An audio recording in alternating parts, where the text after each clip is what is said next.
National Guard and anybody else we need. And by the way, we'll bring in the military too if we need it. That's what Trump said just a few days ago about America's collapsing cities. Memphis is getting the National Guard next. But these 5 sleeper cities are so broken, they might need the military instead. Trump hasn't mentioned them yet, but after this, you won't be surprised if they are at the top of his list. Here's what I mean. Portland spent $1.3 billion to end homelessness, and deaths quadrupled. And that's why it's number 5 on our list, Portland, Oregon. The progressive experiment gone wrong. For 30 years, Portland was the city young creatives flocked to. Now it's the only one they're running from. Portland's population shrank 3 years in a row. Multnomah County alone lost $1.1 billion in taxable income as 12,000 people walked out the door. But here's the gut punch. Portland spent $1.3 billion on homelessness. That's $200,000 per homeless resident. And instead of fixing the problem, homeless deaths quadrupled from 113 in 2019 to more than 450 in 2023. You can't spend more than San Francisco and LA and still watch your death rate soar unless your policies are actively backfiring.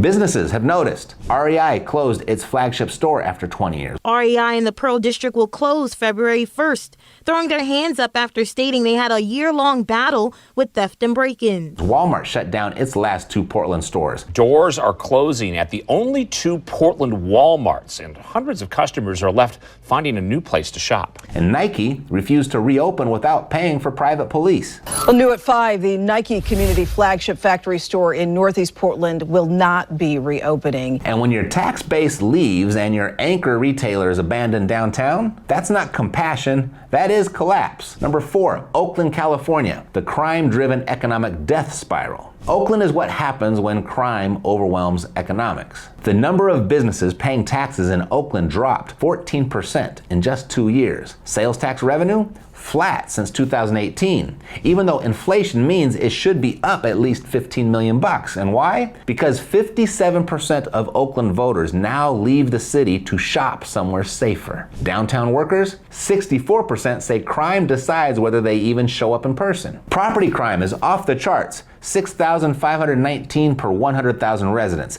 That's 1.7 times higher than San Francisco. Office space values have cratered, down almost 70% per square foot since 2019. When your own citizens won't shop, won't work, and won't invest in your city, that's not a crime wave. That's a tax base in free fall. And if you thought San Francisco, LA, and Portland, and Oakland were bad, these next 3 cities are collapsing faster than anyone wants to admit, to where federal intervention may be the only option they got left. And stay with me to the end, because I'm going to show you where the smart money is moving instead. Because while people are fleeing, investors are quietly making fortunes. Number 3, St. Louis, Missouri, the fastest shrinking major city. St. Louis just passed San Francisco as the fastest shrinking big city in America. It lost 21,700 residents since 2020. From 850,000 people in 1950, the city has collapsed to under 280,000 today. And while boosters brag about lower crime rates, here's the truth. It's not that crime is gone.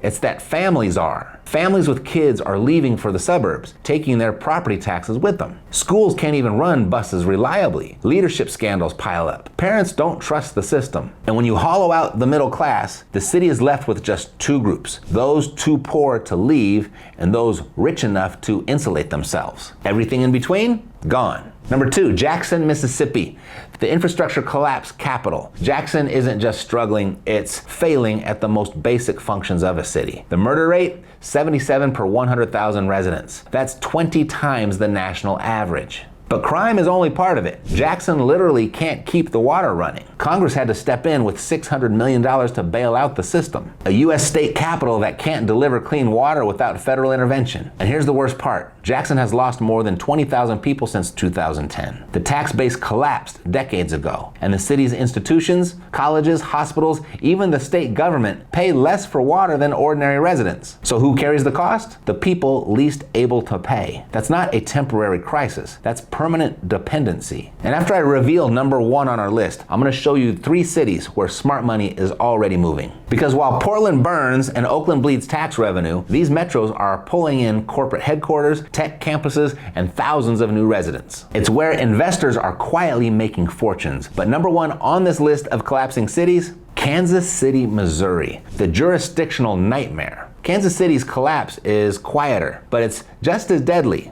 The problem? It's split across 4 counties. That means 4 prosecutors, 4 jail systems, 4 sets of laws, and no unified way to fight crime. The results? 96% of all homicides in the last 4 years happened in Jackson County alone. Kansas City now ranks as the 8th most dangerous city in America. Property crimes are up 31% since 2019. Auto thefts have nearly doubled. And here's what business owners say. We feel abandoned. Break-ins, theft, and vandalism are just a cost of doing business now. When even entrepreneurs accept lawlessness as normal, you don't have a city anymore. You have chaos with the mayor's office. But here's the thing. While these 5 cities bleed residents, businesses, and tax revenue, smart money is already moving somewhere else. And if you know where that money is flowing, you don't just survive the collapse, you ride the transfer. So let's look at the 3 cities where smart money is actually moving. Number 3 is Huntsville, Alabama, the defense boom capital. This isn't hype. On September 1st, 2025, U.S. Space Command officially moved its headquarters to Huntsville. That was less than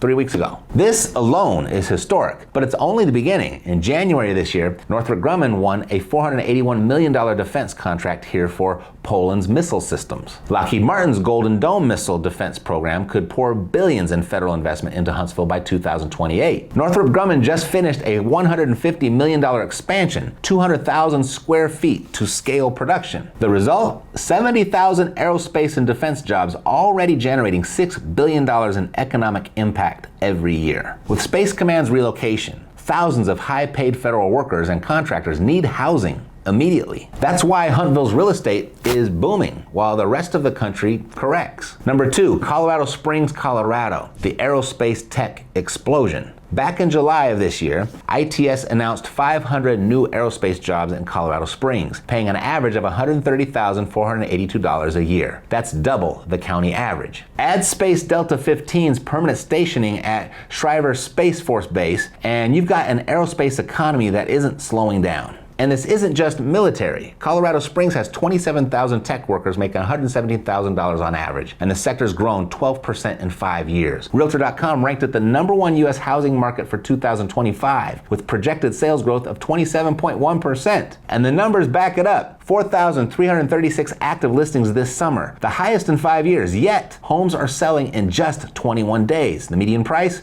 $480,000 and holding strong. That's not a correction. That's healthy, sustainable growth. Now, number 1, Boise, Idaho. The tech migration continues. Boise isn't speculation anymore. It's fundamentals. Micron is building a $15 billion semiconductor plant the size of 10 football fields. Meta is dropping $800 million into a new data center nearby Kuna. And this month, Boise is hosting its first citywide Base Camp Tech Fest. 2,000 attendees. The pipeline is homegrown too. 85% of Boise State's computer science graduates stay in Idaho. The tech sector now drives 8% of business meetings in the city. After the pandemic price roller coaster, 2025 marks a balanced market, not overhyped but steady, with skilled workers flowing in. This is why Boise continues to attract both corporate investment and individual migration. Smart money isn't chasing yesterday's darlings like Dallas, Raleigh, or Nashville. Those markets are actually going through a little bit of correction right now. Instead, it's targeting